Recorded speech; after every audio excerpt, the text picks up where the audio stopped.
Well, good afternoon. Glad to have Ms. Mills' class here. I'm Mr. Curtis, in case you don't know me. We're going to have an awesome presentation today by Mr. John Berkman. Let me tell you just a little bit about him. Mr. John Berkman has retired from a company called Dun & Bradstreet, which is an information company, and he's originally from New Jersey, and during his 30 years at Dun & Bradstreet, he said that he spent most of his time helping small business owners realize their dreams and make their businesses better. Anybody here ever been to New Jersey? Anybody ever been to New Jersey? Nobody's been to New Jersey? Wow. I bet you 10 of them have, they just don't admit it. Yeah, I think they know. Let's see, he has, let's see, what else can I tell you? He does a lot of volunteer work. He is fully retired a couple years ago. He and his wife Monica, who joins us there in the back. Welcome, Monica. And they're spending their time doing lots of volunteer work, giving back. And so, graduating from Rutgers University, and I think that's pretty much everything we need to cover. So I don't think my mother could have done better. yeah, let's give a very warm welcome to Mr. John Berkman. Thank you, Mr. Curtis. I appreciate it. Ms. Mills, nice to meet you. Thank you so much. So welcome, everybody. Thank you for taking your time and being here. Not exactly sure what choice you had in being here, but I'm hopefully going to make the most out of your time that you will have here today. Probably like most of the adults in your life, I'm a big believer in education, but I am a really big believer when you learn something that's part of your real life and that you can apply. So what you're going to learn today is information that you can start applying today to your real life, and what you're going to be applying over the next 30, 40, 50, 60 years. Mr. Curtis mentioned that I worked for a company called Dun & Bradstreet. They were right here on Broadway and Craycroft actually. And I help small business owners gain the financing and the capital and the money to help their dream and their business thrive. What's kind of cool is small business owners actually hire 2/3 of the people that work in the United States. So as small businesses go, so does the U.S. and the economy. But today we're not going to be talking about the U.S. economy. Today we're going to be talking about each of our personal finance. So again, this impacts us today, and this impacts us for the rest of our lives.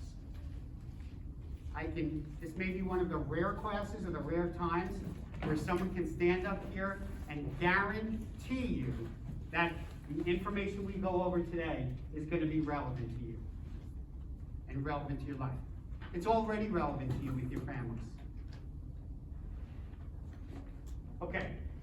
Oh, one quick thing. I would appreciate if you could just hold questions until the end. We will have a Q&A session because I may be answering something actually in the succeeding slide. So if you can just hold off on that, and then we'll get to it during the Q&A session. Okay. We're going to break up this afternoon session into 2 parts. Part 1 is a little bit more of the nuts and bolts around personal finance. In this case, the basics of make, spend, and save. We're going to talk about when you get a job. Some of you may already have jobs. So in this case, you're going to meet Lauren, who's kind of this fictional character, and we're going to follow Lauren a little bit through her start getting a new job. We're going to show you a paycheck and what's getting taken out of your paycheck, and to make sure that there's no surprises if and when you start getting a paycheck. Savings. Is this just an older person's priority? Thank you. Whoever said no. That's awesome. That's right. It's not, and what you do today is going to impact the rest of your life. Some of you may already have savings accounts. Fantastic. We're going to talk about that a little bit, but we're also going to talk about how you can even do better potentially than a savings account. And then we're going to discuss a premise called 401k plans. Okay? Some people are aware of that. Many people aren't. Everybody should be. Section 2 gets a little bit more detailed. And we're going to kind of dive in a little bit more. Section 2 We'll continue talking about savings. We're also gonna get involved with interest rates. What's kind of cool is in your math classes, many of you have probably looked at things like percentages and interest rates, et cetera. We're gonna talk how it's impacting you today and how it's gonna impact you tomorrow, and it's gonna impact you for the next 60, 70, 80 years. Credit card. Pretty sure that you all know what a credit card is. I'll give you my take on it. Good versus evil. Credit reports and scores. You're gonna be much more knowledgeable in this particular area than probably any of the adults that you're living with at home, or your aunts and uncles or grandparents or guardians, etc. Most of Americans aren't aware of this, but they should be. You'll be aware of it before you walk out today. Finally, we're gonna finish with risk versus reward and a very basic discussion on stocks and bonds. Some of you may actually invest at some point in stocks and bonds, and you should at least have a basic understanding today of what that means and what's the risk versus reward. Let's get started. First of all, the obvious question: why should you care? Why should you even care about this topic? While every study shows that it doesn't mean that happiness isn't directly related to all the money in the world that you can make. In fact, it's been shown that once you make about $75,000 to cover the basic expenses of life, it doesn't matter whether you make $100,000, $200,000, $500,000, it's not related to your happiness. So I'm not a big believer that you have to make a ton of money to be happy. In fact, every year Denmark is the #1 country in the world for happiness. They actually measure happiness. But Denmark doesn't have the highest incomes in the world. They just had figured out how to do some things that many other countries haven't. The other reason we're gonna go over this is another recent study showed that 80% of parents or guardians will speak to their kids about sex ed, but only 21% speak to their kids about personal finance. That's a huge gap, right? 80%, 21%, both are important, okay? But the reason I believe that parents and guardians are not speaking to their kids about this subject is because they don't know it very well. They didn't have a session like this. Mr. Curtis mentioned that I do a lot of volunteerism, and I do, because I enjoy it, and I hope to be giving back a little bit.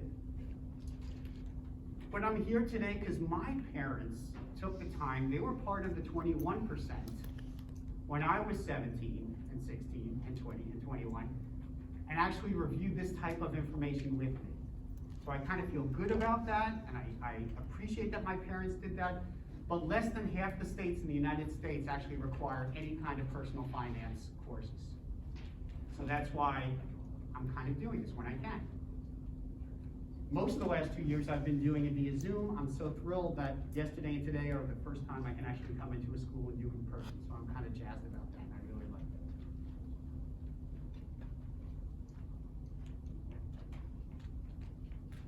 I have found that there are 3 kind of types of people in the world when it comes to money and what motivates you. You're either motivated to make money, to spend money, or to save money. And this can change in your life. I changed. I changed from when I was your age to what I am now. But generally speaking, people fall into one of these 3 categories. Think of yourself for a second. I don't want to know which, but a quick show of hands. How many of you can think of yourself and say, I know which one I am? Great, the majority of people. That's cool.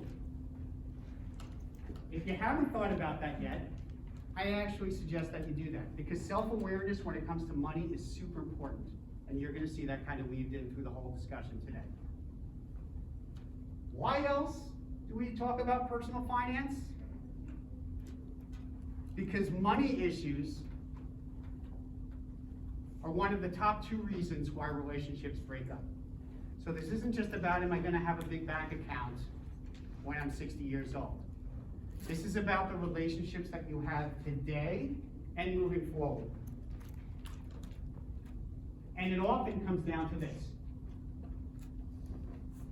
My cousin and his wife, both spenders. That created a problem in their relationship. That created a problem in their long-term strategy on how do I handle money. They ended up divorced, and she ended up filing for bankruptcy. My parents, my dad was motivated here on saving, my mom on spending. My parents had a wonderful marriage for over 50 years. 90% of their disagreements and arguments were right here. So this isn't just about some way out premise of make, spend, save, yeah, sounds good. This is reality. This is relationships. This is human beings and how they interact with each other. That's why we talk about this. Mr. Curtis, can we pop up the video? Would that be okay? Yep. I have a really quick 3-minute video. It's a fun one. And what you're gonna see is about 4 or 5 topics that we're gonna cover today. But you know what? It's covered at the right time here for the audience and who's on screen. What's the best thing that you can spend your money on?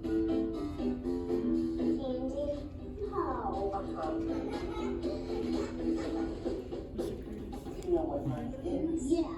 I have a lot of money in my boot. In your food? No, in my boot. In your boot? It's like a piggy bank, except it's a boot. So I will put my money in this. Okay. High five for that. We begin with just, what prize do you want? The big glasses. That'll be 8 tickets, please. I don't have enough. We have a situation. I could give you the glasses if you choose to take out a loan. That means I'm gonna lend you 2 tickets, but then you have to come back to my house next week with 9 tickets. Here to explain more about that is New York Times bestselling author Beth Kobliner. Hi guys. Kate's offer may sound great, but be careful when you borrow. It can cost you lots of extra tickets come payback time. See you later.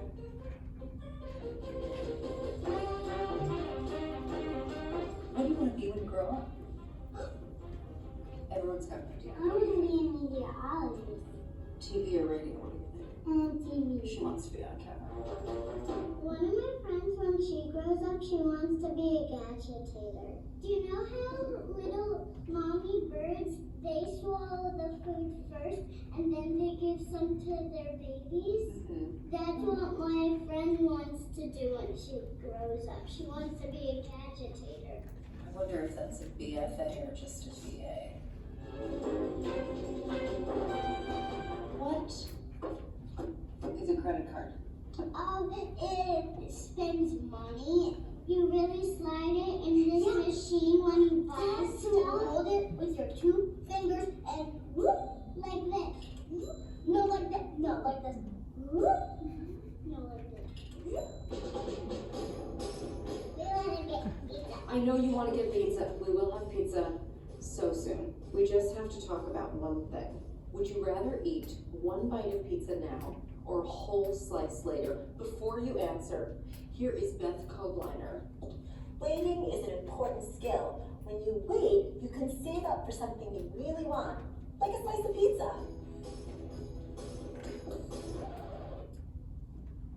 I wanted my pizza now. Did you guys learn anything? No. I did. What did you learn, Justin? I learned that money is important.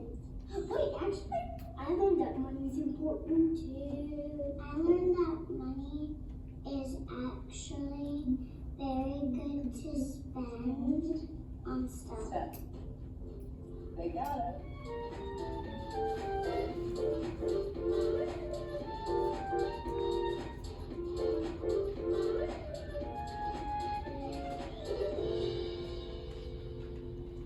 Okay. It honestly doesn't matter how many times I see that video. Those kids are so cute. I try to stay along there.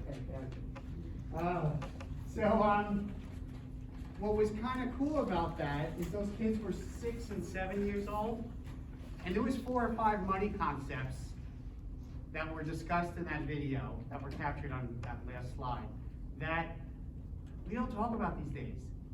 Everybody should have that kind of an education early on. 7 years old is not too early. But you know what? When are people learning about personal finance?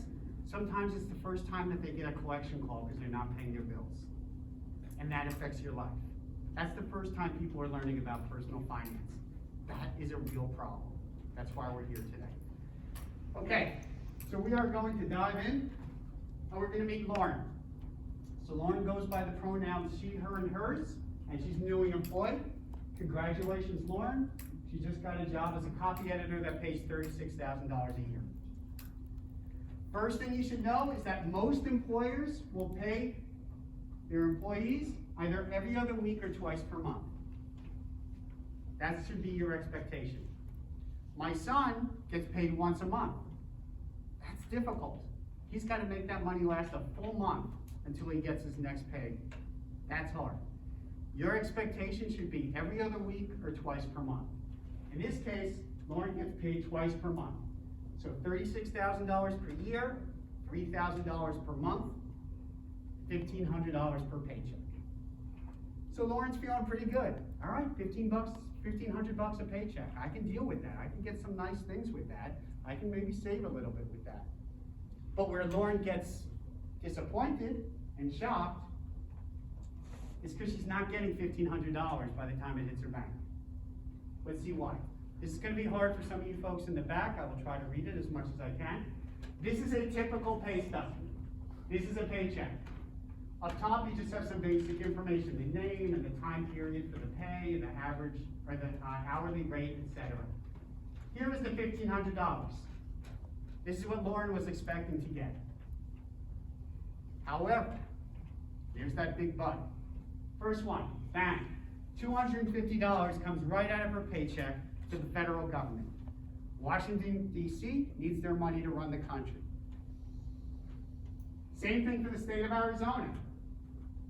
State taxes here are 5 to 6%, $75 out of her paycheck. She wasn't really thinking about that. Next, something called FICA Medicare. This is health care for people when they turn age 65. We try to protect some of those that are the most vulnerable among us, in this case the elderly, those that are 65 or older. We want to make sure that they have health care in the latter part of their life. We all pay for that out of our paycheck, and then when we turn 65, we'll be eligible to get some health care. Very similar is FICA, Social Security. So it's another federal income tax that we pay for Social Security. These are dollars for retirement income. So when we turn 65, we want to make sure that there's just a little bit of money that all these older people can live on to make sure that they hopefully can at least put a roof over their heads and food on the table. Nobody gets rich living on Social Security money, but it's enough just to keep them, hopefully, again, with a roof over their heads and food on the table. You may know some people that are over 65 today, my guess is you do, that are already collecting Social Security and already get Medicare on their health plan. If you have a grandparent, as an example, that's over 65 years old, they're probably benefiting from this program, and for the last 40, 50 years, they've had money taken out of their paycheck to help those people that are 65 or older. You guys are probably 16, 17, 18 years old, so in another almost 50 years, you'll probably be taking advantage of this program. And the 17-year-olds of that day will be having money taken out of their paycheck to help support you. That's the way this works. Any of you that studied FDR, who was president in the 20s and 30s, late 20s and 30s, and actually 30s and early 40s, he started something called the New Deal. So you might have learned about that in history. That started these programs. Next,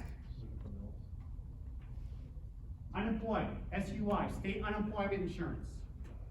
We're living right now in the middle of a pandemic. That's why we all have masks on. A lot of people lost their job when this pandemic started.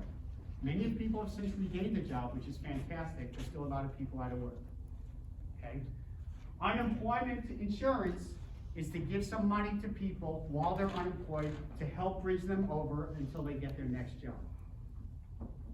You may know some people that have or are currently collecting unemployment.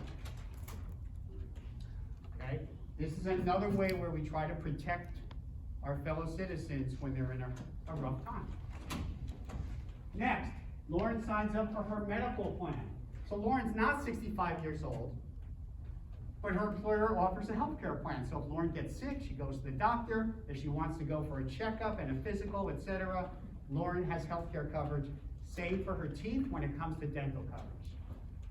You do all that, and what started as $1,500 ends up as $926.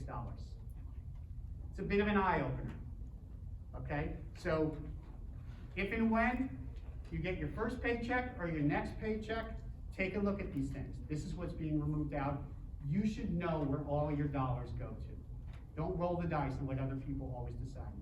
You may not be able to do anything about it, like most of these areas, but you should know where your money goes. Okay, well, knowledge is power. So now Lauren knows that she's getting $926 a paycheck, or about $1,850 a month. Great. She's getting $1,800 a month or so. Now what? Now what? What does that mean? Can I, fly out to Vegas from here, which is a short trip, and just kind of let it roll? Can I buy a nice house? Can I buy a nice car? Now what? I'm going to introduce you now to this concept of rule of thumb. This is the first rule of thumb we're going to discuss. By the time you walk out today, you'll have 10 of them. And I can tell you that if you keep those 10 in mind, and you try to apply those 10, you're actually going to drive a much higher quality of life for you and your family. It's not always easy. Sometimes you can do some and you can't do all 10, but if you have it in mind, it'll make a difference in your future and probably in your current life. First rule of thumb, the rule of 50-30-20. 50% of pay should go towards needs. This is what we need to live. This is housing, this is groceries, this is your cell phone, things that we would consider needs. 50%. 30% of your pay should go to wants. Okay? We should work to live, not necessarily live to work. Okay? So we want to enjoy things in life also. 30%, food out. By the way, I don't live in Tucson year-round, but the restaurants here are excellent. So we like to spend some of our want money on food out because it's super. But also entertainment, you go to the movie theater, Spotify, Pandora, whatever it is, your wants should be 30% and the other 20% should go to savings. This isn't easy. It's a little aspirational. 20% of your money going towards savings isn't easy. But you know what? If you can do 10 or 15 and go towards the 20, you're much better off. That is a good goal to have. Next rule of thumb. No more than 30% of your pay for housing and 15% for food. I can't tell you how many people I know that spend more than half of their money on their apartment. It's a great apartment, but at the end of the month, they have no money to do anything left. There's no money left to do anything. They can't go out. They can't enjoy any of their wants because they're spending it all on an apartment. Rule of thumb, 30% for housing. That would include like rent and utilities, or if you buy a place, or if you're contributing at home. 30% for housing, 15% for food. This would both be groceries and eating out. Again, this one we struggle with a little bit because we really enjoy the food in the restaurants here in Tucson. But it's a good number to keep in mind. Here's kind of a pie chart that lays it out. 30 housing, 15 food, 20 savings, and you have 35 left over for the other needs and wants. So these are the first two rules of 10 that we're going to be going over today. Next, Let's hop over into savings. Okay?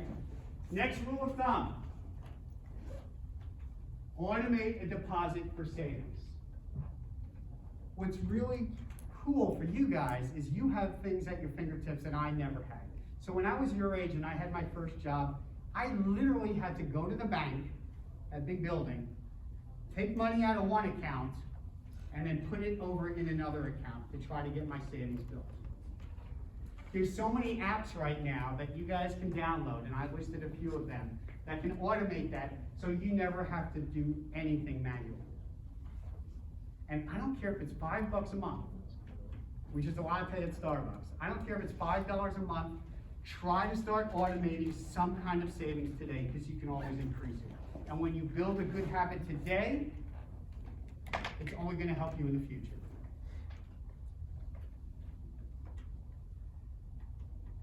Next rule of thumb. There's additional savings priorities. Next rule of thumb, at least 10% of your pay towards long-term or retirement savings. And I just kind of joke, there's a beach with your name on it somewhere. You know, Tucson is not that close, it's probably 4 hours away at least. But there is a beach out there with your name on it. At some point, you're going to want to be in a different stage of life where you're relaxing a little bit more and enjoying everything you worked for. I don't know about you, but it breaks my heart when I see people in their 70s and 80s that really don't want to work anymore. They want to kind of enjoy that stage of their life, but they're still out there working because they never started saving or didn't start early enough. Okay, if people that are in their 70s, 80s want to keep working and doing what they're doing, fantastic. That's great, I applaud them for it. But if they're ready to kind of kick back and take it easy and enjoy that part of their life, and they're not able to do it, it breaks my heart every time I see that. So that's your next rule of thumb. Final concept we're going to cover in this first section is something around 401k plan. Quick show of hands, has anyone heard of a 401k plan before? Very cool. Quick show of hands, does anybody here use a 401k plan to save? Okay, that's not surprising to me. Because a lot of your employers, for those of you that do work, may not be offering it. That said, more than 50 million Americans are using this today. There's about 200 million Americans or so in the workforce, so more than 1 in 4 are actually using this 401k, otherwise known as a profit participation plan today. This is a company benefit that matches your dollar contributions into this account. Okay, Don, sounds good. You know, what's the real life impact of that? Let me show you an example. That's the easiest way to do it. So here's an example. U.S. Industrial Parts matches the first 10% of an employee's contribution. That's huge. So each month, Julio puts 10% of his paycheck, which is $500, into this account. The company puts in $500 also. They match it dollar for dollar. I'm going to suggest there's nowhere that you can go and get your money matched dollar for dollar the way you can with a 401k program. I worked at Dun & Bradstreet, Mr. Curtis mentioned it before, has a 401k program. They matched our first 7% of pay. So I made sure to always have at least 7% of my pay in there. In this example, let's say Julio only put 5% of his pay in, or $250. Well, you know what? That company would have matched $250 with their own $250, and it would have become $500. The problem is Julio left money on the cutting room floor. He should have taken full advantage of the company match. He should get every dollar he can in a company match. Next rule of thumb, and this is our 5th out of 10, contribute at least as much to get the full company match. If Julio wanted to put 15% of his paycheck into this account, or $750, great, that's awesome. Often these accounts are actually a great way for you to save on your taxes, which is a different benefit you get from this. But you know what? The company's still only gonna match the first 10%. So even if Julio put in 15% or $750, the company's only matching the first 10%. But take advantage of every single dollar that the company will match. I have a 24-year-old right now that's in the middle of a job search. And they're evaluating companies. And you know, they're looking for normal things. What's my pay? Am I able to work remotely? What's the job like? You know, how many vacation days do I get? All these things that are important to you as a potential employee and for them being a potential employer. That said, I'm always telling them, ask if there's a 401k plan. Find out, because it can make your money grow so fast.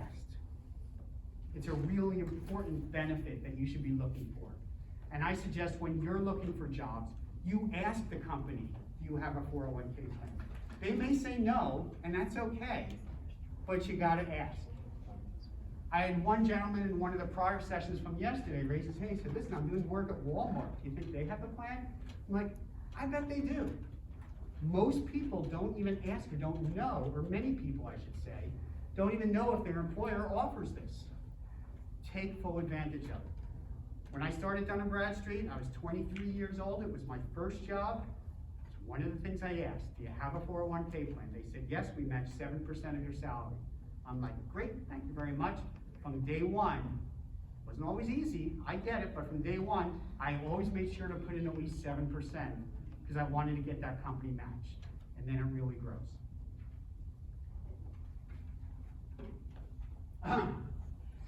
Okay, quick part one review. We discussed the primary money motivations of make, spend, or save. I suggest when you go home tonight, you ask any of the adults that you're living with, doesn't even have to be an adult, it can be a sibling of some age, doesn't matter, younger, older. Which one are you? Make, spend, or save? I wonder if others in your household have ever even thought of that before. Okay? Mom might be this, dad might be this, you know, what does that mean for you guys? How does that, you know, how are your interactions with finances? Again, remember, only 21% of parents speak to their kids about money, so they might not even be comfortable talking about this from the get-go. So you may be bringing up a topic that's a little bit taboo in the family. It's important to talk about these things. And then we identified the 5 rules of thumb that we started with. My voice is starting to go a little bit here. So rule of budget. Would you mind reading that if you can? This first one? 50% of pay for needs, 30% for wants, and 20% for savings. Thank you so much. Rule of housing and food. Would you mind reading that one, please?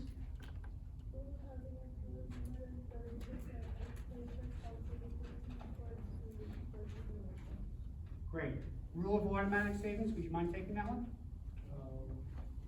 Rule of automatic savings, automate and replace deposit, even for every small or very small amount. Exactly. Thank you. Rule of long-term savings. Would you mind taking that one? Save at least 10% toward long-term / retirement. Yep.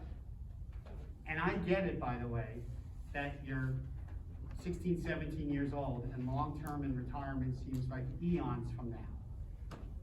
But it's gonna come, and you're gonna wish that you had this presentation and you acted upon it, so you're in a position where you can do with that stage of your life what you wanna do. I can't tell you how many people even in their 40s and 50s come up to me and they say, Don, is it too late to save? I'm like, no, it's never too late to save. But you know what? They have to start really putting a lot of their money away to kind of live the life they want to when they turn 60, 70, 80, versus had they started saving now, at this age. Okay, I think on rule of company matching, would you mind handling that one for me? Contribute at least as much to get the full company match. Thank you, you're a good friend too. So, exactly. So, rule of company matching is contribute to get at least as much as the company match that's offered. At the very least, ask the question before you start a job somewhere. Most large companies offer this benefit. Many medium-sized companies offer it, and even some small companies offer it. Okay? We talked before in the last section with Mr. Chris and I. We talked about Walmart. Anyone that's a barista at Starbucks, they might have it. Anyone that's working retail, they might have it, etc. But you gotta ask. Okay, I think that's the end of our first half. Before we take a break, we're gonna do a quick Kahoot. So all those phones that you love to look at all day, let's put them to good use. Okay, let's see. Let's see. Who knows? Go. There it is.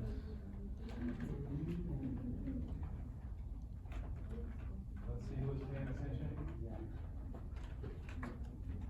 Here we go. Here's the pen. We'll do, I think, 4 questions, then we'll take a break. 3 or 4, yeah. Yeah, I think I added one, so only 4. Okay. Good. I think I counted 50 people, so we should have at least 45 people on it.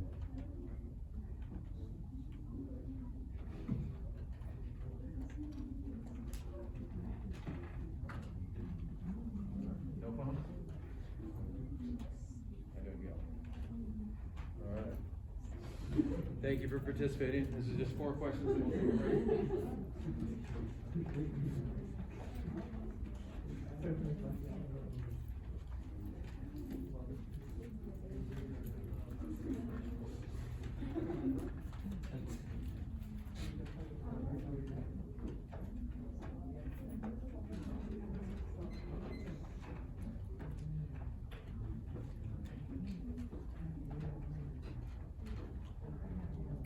45 seconds.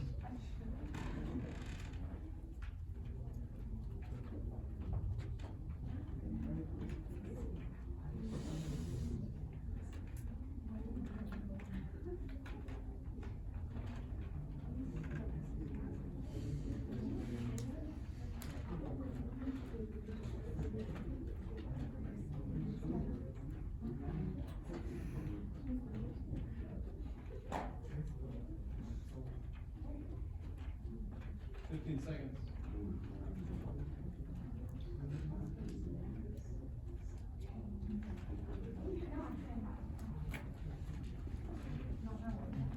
Yeah, after 4 questions, we'll take a quick break. There's like 4 of you that asked you to. 1 second, 2 seconds. Okay, here we go. All right, here we go. See who's paying attention. And by the way, after these 4 questions, don't log out, so we're gonna come back to the test section.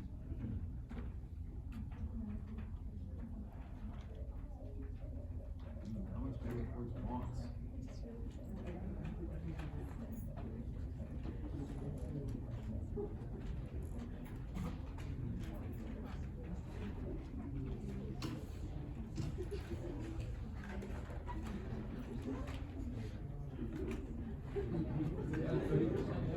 Good job. 50 needs, 30 wants, 20 savings. 50, 30, 20. No, I'm curious now, who's gonna win this? Is it gonna be Ms. Mills' class or Mr. Chris? Now there's bragging rights. Look at that. Okay, Ibrahim, Faith. 2 years of my class. Oh, wait, which is, we both have Faith? All right, here's the second question.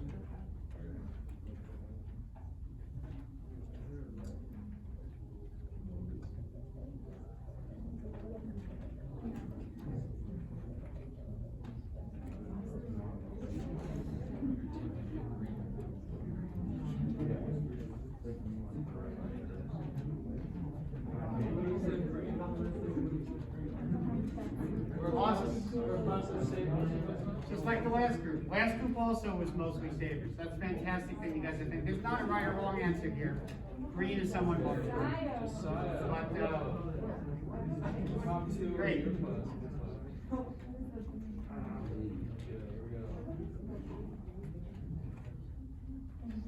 Did I spell your name right? That's it. I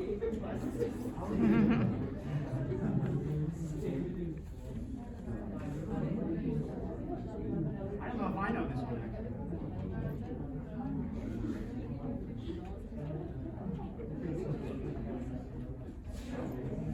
Look at that. You guys nailed it. Okay, I think this is the last one. Is there one more? I got one more. Oh yeah, there you go.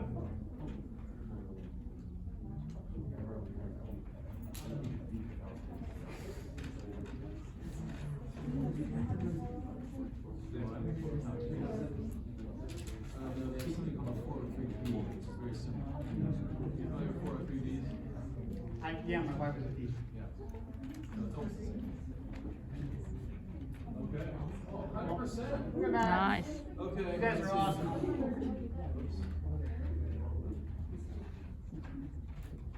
Here's the current Okay. standings. Okay, you have. Don't close it out, there'll be more Don't close it after out the on your second phone. phone. Second half, we'll do the second half. Okay, you got 3 minutes. I want everybody back here in 3 minutes. Stretch, relax, see you in 3 again.